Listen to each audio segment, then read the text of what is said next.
There are different kinds of silence.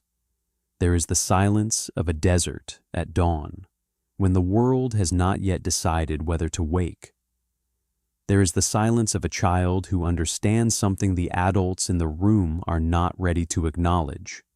And there is the silence of a man who has built his entire life around words, who has spent decades teaching them, arranging them, believing in their power to illuminate the world, and who suddenly finds himself in a place where words do not matter anymore, where a single choice would do what words could not, where walking towards something instead of away from it meant everything.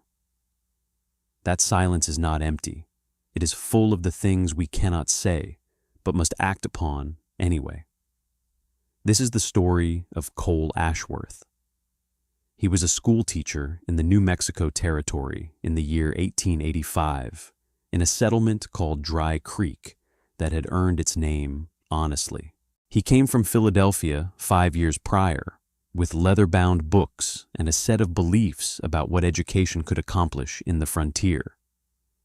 He was thin in the way that made ranchers lose sleep in August, pale in the way that suggested too many winters spent indoors with his nose in printed pages. He wore wire-rimmed spectacles and kept his brown hair parted neatly, as though the act of grooming could impose order on the chaos around him. He dressed for the weather he had known in the East: white cotton shirts buttoned to the collar, brown wool vests, dark trousers, polished black boots, and the desert had not yet convinced him that such formality was misplaced. His hands were soft from handling paper and chalk, unmarked by the work that broke most frontier men's skin into leather. The schoolhouse was adobe, unpainted, with a roof that let in water 3 times a year when the monsoons came. Inside were 12 wooden desks, hacked and carved with the names of previous students, a blackboard covered in a permanent film of dust mixed with chalk, a shelf of books that Cole had brought with him on the stagecoach from Missouri. The books were his inheritance, his late mother's collection: Dickens and Scott and the complete Iliad, volumes bound in cloth that had once been rich red but had faded to the color of rust in the desert light. To Cole, they were proof that civilization had not abandoned the frontier entirely. They were tangible evidence that beauty and meaning existed outside of the immediate world of dirt and desperate survival. The children of Dry Creek, ranging from 6 years old to 14, all 12 of them together in one room, learned to read from these books, to speak in something approximating grammatical English, to understand that there were worlds beyond the horizon that stretched beyond the desert and rock. Cole believed this mattered. It was perhaps the only thing he believed with absolute certainty. Cole's colleagues consisted of Mrs. Adler, the widow who ran the general store and controlled the school board with the efficiency of a woman who had spent 30 years calculating profit margins and loss. Tom Blackwell, who owned the largest ranch in the territory and saw education as a necessary luxury, like a fence or a barn. And Samuel Prescott, the settlement's de facto sheriff, a man who rarely spoke, but whose silence carried more weight than most people's words. Mrs. Adler had made it clear when Cole arrived that his services were tolerated so long as they remained invisible. An educator was useful. A man who questioned things was not. Cole had learned to exist in the schoolhouse in a way that caused no friction with the town. He taught. He kept the children relatively civilized. He caused no trouble. He took his meals alone. He did not attend the church services or the town gatherings. This had been enough, until it was not. The dust storm came in late August, when the heat had made the landscape almost hallucinate. The sky turned the color of rust, and then the color of blood. The wind did not blow so much as assault, pushing against the adobe walls with the force of something alive and hostile, something that resented the structures humans had built to resist it. Inside the schoolhouse, Cole had dismissed the children to gather at home before the worst of it, but he himself remained, securing papers and books, moving things away from the gaps in the walls where dust poured in like water. The day went dark as evening, and the sound was the sound of the world being sanded down to its essential components. Cole stood at the window and watched the landscape disappear. He had never seen anything so thorough in its destruction of visibility. It lasted 4 hours. When it finally passed, and the light returned to something approaching normal, Cole stepped outside to survey the damage. The schoolhouse had held. The fence was partially downed, but standing. The adobe walls had endured worse in 5 years of desert weather. It was in the lee of the structure, in the thin shade on the eastern side, where the wind had pushed less forcefully, that he found the boy. The child was pressed against the wall as though he believed the adobe itself might protect him from the desert's rage. He was small, perhaps 10 years old, with black hair cut short in a way that suggested not barbering, but something more violent, something that spoke of loss and trauma. He wore a simple cotton tunic, deerskin leggings, and moccasins worn through at the heel. His skin was that particular shade of brown that spoke of long hours under the unfiltered sun. He was breathing, but barely, and his eyes were closed. Dust covered him entirely, his face, his clothes, his hair. He looked as though he had begun the process of being absorbed back into the earth. Cole knew, in the way that men sometimes know things without quite understanding how they know them, that this was a choice. He could walk back inside and lock the door. He could pretend he had not seen. He could wait for the boy to move or die or vanish, which amounted to the same thing. There would be no judgment if he did nothing. The entire settlement operated on the principle that the desert was the arbiter of who belonged here and who did not. Survival in the territory was often treated as proof of virtue. Death was proof of weakness. An Apache child found alone was not a problem to be solved. He was a problem that would solve itself, given time and indifference.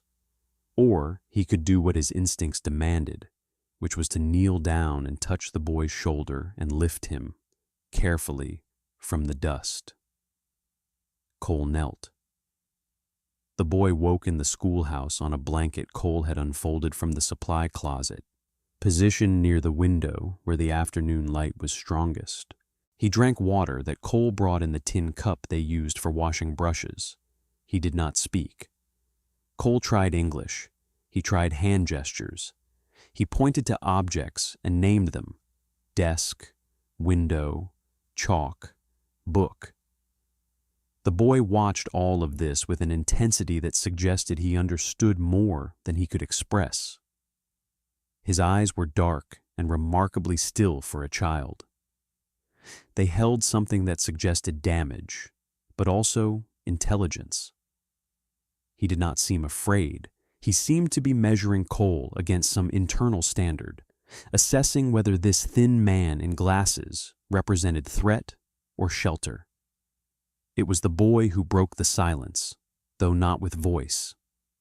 He stood up, unsteady, and moved to the blackboard. His legs seemed uncertain of their purpose after hours of stillness. He picked up a piece of chalk from the ledge. His hands were small but precise, marked with the particular calluses of a boy who had lived a harder life than most. He drew in quick, economical strokes, images emerging from the white dust on the dark slate. A horse, several horses, a camp represented by simple lines and circles, Then a scatter of those horses, the camp broken, lines suggesting motion, chaos, departure. He pointed to himself, then to the image. He turned back to Cole and made a gesture, sweeping, encompassing, that seemed to mean distance, separation, loss, absence. Cole understood without words. The boy had been with his people. Some event had scattered them. A raid or a cavalry patrol, or a clash between tribes, or the kinds of violence that happened in the territory as regularly as the seasons changed. The boy had been left behind, or had lost his way, or had run. Cole made a decision that he would not fully examine for years. He brought blankets and positioned them in the back corner of the schoolhouse, behind the last desk, where the boy could observe everything without being in the center of the room. He brought a canvas bag with some of his own food, hardtack, dried meat, a can of beans that he carefully opened and left with a wooden spoon. He told the boy, with gestures, and with the simple pointing at objects that children and travelers use to communicate across the barriers of language, that he could stay, that he was safe, that there would be food and water. The boy watched this unfold without apparent emotion, but something in the set of his shoulders seemed to ease. The tension that had held him rigid seemed to release, degree by degree. The next morning, Cole opened the schoolhouse to the 12 children of Dry Creek. 6 of them immediately noticed the boy in the back corner. Some stared, some whispered. The youngest girl, Emma, who was 6, asked directly if he was a new student. Cole said, "He is." That was all. He began the lesson, a reading passage from Dickens, chosen deliberately because it required attention and left no room for questions, as though there were not a strange Apache child sitting on the floor behind the last desk, drawing in the dirt with a stick, watching everything with those dark, still eyes. The boy did not stay hidden long. By the 3rd day, Mrs. Adler had come to call. She walked into the schoolhouse without knocking, the way she did everything. She was a woman of perhaps 55, with iron-gray hair pinned with the kind of severity that suggested she had given up on beauty years ago and replaced it with efficiency. Her voice, when she spoke, carried the weight of decades spent making decisions for people who did not want her to. She saw the boy immediately. Her face underwent a transformation. Not anger so much as a kind of controlled eruption of purpose. "What is this?" she said. Not a question so much as a demand for explanation of an offense. "A student," Cole said. He did not stand. He did not seem to recognize the crisis in his own story. "That is an Apache child." "Yes." The conversation continued in this manner for several minutes. Mrs. Adler explained the obvious, that he could not shelter the enemy, that if word got out, and word would certainly get out, the settlement would lose faith in the school, in Cole's judgment, in the safety of bringing children to a place harboring someone the territory deemed dangerous. Cole listened. He said that the boy had nowhere else to go, that feeding him cost nothing, that he posed no threat whatsoever. He said it plainly, without passion, without the defensiveness that might have made her feel she had won something. He said it the way he might state that 2 + 2 = 4, which made it worse. Mrs. Adler left, but before she did, she made something clear. "You have 2 weeks, Mr. Ashworth. After that, the school board meets. We will vote on whether the school continues under your direction. You will bring the boy back to his people. Or you will be removed, and the boy with you, for your own good and for ours." The next night, Tom Blackwell came to the schoolhouse with 3 of his ranch hands. They did not threaten Cole directly. That was not their way. They explained, with the kind patience of men explaining something to someone too stupid to understand on the first try, that Apache raiding parties had been seen in the territory, that a Chiricahua band had taken 2 horses from the North Range, that a stray Indian child in town would be seen as provocation. That provocation was dangerous. That accidents happened to men who provoked the Apache. Cole listened. He said he understood. He did understand. The men left, seeming unsure whether they had accomplished what they came for. The boy, Cole had begun thinking of him simply as the boy, lacking a name to call him, absorbed all of this without apparent comprehension. What he did comprehend was chalk and dirt and the ability to communicate through drawing. Each day he would create new pictures on the ground or on the abandoned slate boards behind the schoolhouse. Maps, animals, a sequence of images that told stories. Cole realized after a week that these were not mere drawings. They were histories. This one showed a canyon where people had lived, rendered with precise detail that suggested memory rather than imagination. This one showed horses at a trading post. The animals rendered with an attention to posture and muscle that spoke of someone who understood horses. This one showed a group of warriors, and then the same group scattered, with abstract lines suggesting pursuit or conflict or dissolution. The boy was illustrating his own story, piece by piece, the way that people who cannot speak must use the only language available to them. He was leaving a record. He was being seen through his own images. Cole started bringing pencils and paper from Philadelphia, unused since his arrival 5 years ago. The boy learned to hold them correctly within a day. His fingers adapted as though they had been waiting for this tool. He began writing letters, Spanish letters, which he seemed to understand, and rough approximations of English ones. His first word, laboriously formed in pencil on brown paper, was water. His second was horse. His third, after 3 more days of work, was teacher. He pointed to Cole when he wrote that one. The moment hung between them, suspended and quiet. Cole felt something shift in the architecture of his own life. That night, Cole sat alone in the schoolhouse after the boy had fallen asleep on his blankets.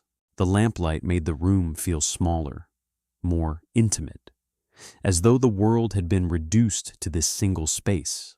Cole thought about Philadelphia, about the academy where he had taught before his mother died, where he had decided that he could not bear to stay in a place where every street corner held a memory of her. He thought about the clean logic of teaching subjects to students, how simple that had been. He thought about why he had chosen the frontier. He had told people it was about bringing education to the wilderness. But it had really been about disappearing, about being a man who mattered to no one, and finding a place where that was acceptable, where invisibility was a virtue rather than a defeat. He looked at the boy, who was sleeping with one hand under his chin, the other holding a piece of chalk, even in sleep. He looked at the drawings that covered every surface, the stories, the maps, the slow documentation of a life interrupted and held in chalk dust. And he understood something that should have terrified him, but did not. He understood that he had already made his choice, that there was no decision coming. That when Mrs. Adler met with the school board, he would already know what he was willing to lose: his job, his place in the settlement, his careful invisibility. The question was not whether he would keep the boy. The question was only how much it would cost, and whether he could live with himself if he did not pay it. The day of the board meeting came on a Thursday. Mrs. Adler, Tom Blackwell, and Samuel Prescott gathered in the schoolhouse after the children had been dismissed. Cole had sent the boy to the back room with instruction to be quiet. He knew they would hear him anyway if they wanted to. The conversation was brief. Mrs. Adler had prepared a motion to close the school for the remainder of the term, pending investigation into the safety and appropriateness of current educational practices. Blackwell seconded it. Prescott said he would go along with whatever the board decided. They looked to Cole for his response. "The boy stays," he said, "or the school closes. That is your choice." Mrs. Adler's jaw tightened. "You are making a very foolish decision." "Perhaps, but it is my decision." They voted. It was unanimous. The school would close. Cole had 30 days to vacate the building and leave the territory. They did not say what they would do to him if he didn't, but they did not have to. September came. The heat did not break, but the light changed. The monsoon season approached. Cole could smell it in the air. A kind of electrical tension, the promise of water, the weight of clouds building on horizons that had been clear for months. The atmosphere felt charged with anticipation. The boy became restless. He drew the same image over and over: rain, rushing water, danger, chaos. Cole did not understand what he was trying to communicate until the third time. He was afraid of water. Or not water, exactly. Flash floods. Cole realized that somewhere in the boy's past, water had been a threat, a violent force. The memory lived in his drawings, in the agitated speed of his chalk across stone. Then the monsoon arrived. It came at night, without warning, without the slow build that sometimes prefaced it. The rain fell in sheets, biblical in its intensity, as though the sky had given up trying to distribute water evenly and had instead opened itself entirely. The dry washes, those channels carved by centuries of absent water, suddenly filled. They filled not gently, but catastrophically, violently, with the force of something released. The one that ran nearest to the settlement, the Arroyo Seco, overflowed its banks, and the water spread, fast and dark and churning, through the streets of Dry Creek. Trees uprooted, buildings flooded, a year's worth of supplies destroyed, livestock scattered, people screamed. Cole heard it from the schoolhouse, where he had taken shelter with the boy, watching the water level rise against the adobe walls. Mrs. Adler's store was flooding. The Prescott house was in danger. The settlement had been built in the path of something that happened once every 5 years, and that night had been claimed as payment. Cole thought about leaving, about taking the boy and riding south, into the mountains, disappearing into the territory, becoming ghosts in the landscape. But he did not leave. He stayed. Then he heard the hoofbeats, many hoofbeats. He looked out and saw them, Apache riders, dozens of them, appearing as though summoned by the boy's fearful drawings. They came through the water with an assurance that only men who had lived their entire lives reading the land could have. Their leader, an older man with a face that had been carved by decades of sun and decision, raised his hand, and the men turned toward the people in the streets. They guided them, not with words, which many did not share, but with gestures and with the absolute authority of men who knew where the safe ground was. They had been watching. They had known this would happen. They had positioned themselves to respond when the moment came. Cole, standing in the doorway of the schoolhouse, watched them save his settlement.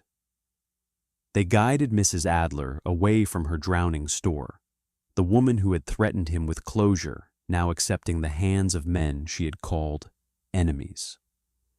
They led the Prescott family to higher ground, Samuel Prescott himself dismounting from his horse and carrying the lawman's daughter to safety.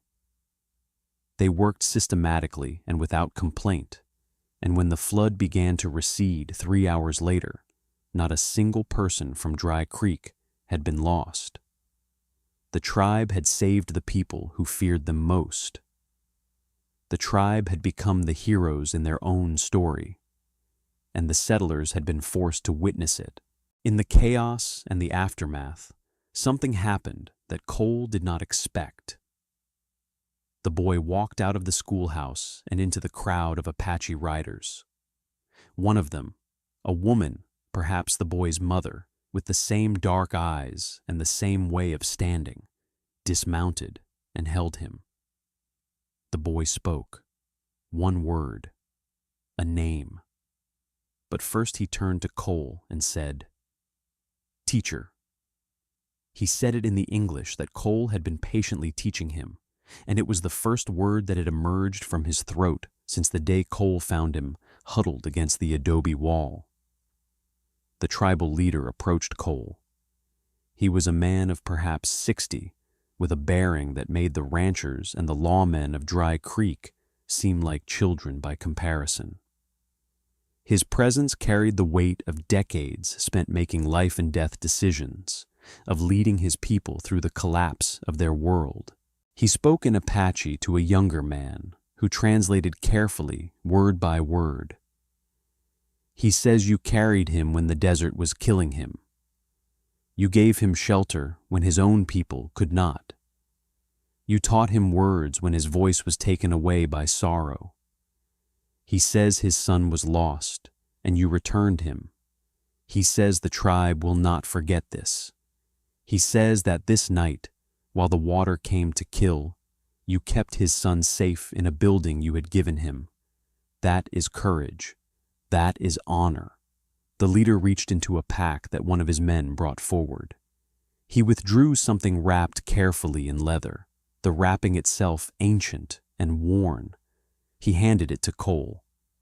Cole unwrapped it slowly to find painted hides, a series of them, each one covered in the tribal history, illustrated in ochres and earth tones and cinnabar and black. Animals and people rendered with precision and meaning. Battles and ceremonies. The rising sun and the seasons turning.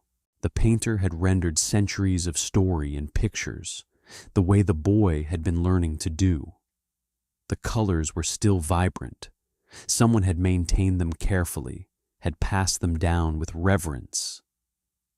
The leader said something else, speaking longer this time, and the translator said, "He says a teacher should have stories. Here are ours, the stories of our people. Hang them in your schoolhouse. Teach them to the children who come after. Let them know who we are. Let them know that we were here, and that we endured, and that we created beauty." Then they left. The tribe rode south, the boy among them, no longer silent but speaking in his own language, integrated and complete. The flood receded. The sun came out. Life reassembled itself in Dry Creek in the slow, grudging way that life has in the frontier.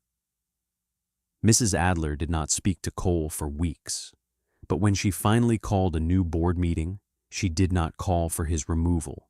The painted story hides hung on the schoolhouse wall, and she seemed to understand that something had changed, even if she could not quite articulate what it was. The settlement had been saved by people they had feared. A child they had condemned had become a bridge between two worlds. And a man who had chosen to teach instead of judge had been vindicated not by success, but by catastrophe. Years passed, 5 years, then 10, then longer. Cole remained in Dry Creek, and the school remained open, and the story hides became a fixture of education in the territory. Mrs. Adler never publicly acknowledged what had happened, but her silence became acceptance. Tom Blackwell eventually became the school's strongest advocate, bringing his own children and grandchildren. Samuel Prescott, the lawman, began to understand that law and justice were not always the same thing. Children learned Apache history alongside American history. They learned that the same people who were called savage in newspapers could navigate by stars and speak in a language that required its speaker to be precise about direction and relationship and time. They learned the names of Apache leaders and the tactics of Apache survival. They learned songs and stories handed down through generations. They learned that an act of quiet compassion could ripple through a community and change how people saw each other. They learned that understanding begins with listening, and listening begins with being willing to be surprised by what you might hear. One spring day, years later, a young man walked into the schoolhouse. He was tall, and he carried himself with the quiet authority of someone who had learned the landscape in every bone of his body. Cole looked up from his book and knew him immediately, though years had passed and the boy had become something else, someone who belonged entirely to his own people now, who had found the voice that silence had stolen from him. The young man sat in the back of the classroom, just as he had the first time, when he was small and broken and without language. Cole did not ask why he had come. He did not need to. The young man spoke in Apache to the other students, and Cole, who had learned the language haltingly over the years, understood him. He was telling them the history of the tribe. He was teaching them, the way Cole had taught him, about the value of attention and persistence, and the quiet refusal to accept that some people were beyond the reach of education. When the lesson ended, the young man approached Cole. He was no longer the traumatized child. He was a man and a leader, and someone who had been remade by the simple fact of being seen and protected at the moment when being seen meant everything. He stood with the dignity of someone who had learned his own worth and taught others theirs. "I came to learn," he said, "the way you taught me. I came to remind you that words matter, that teaching matters, that silence is not the same as emptiness. Sometimes silence is where we gather the voice we are going to need. That is what you taught me." Cole thought about this for a long time after the young man left. He thought about the different kinds of silence. The silence of the desert at dawn, the silence of trauma that steals voice, the silence of a man who teaches words and discovers that sometimes the most important things are communicated without them. He thought about what it meant to choose compassion in a world that was arranged to punish you for it.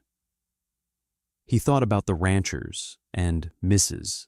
Adler and Samuel Prescott, who had come to understand that safety sometimes comes through the people we fear. He thought about how a single decision, made in the heat of the moment, without calculation, without thinking about consequences, could reshape a life and a community, and perhaps even a territory.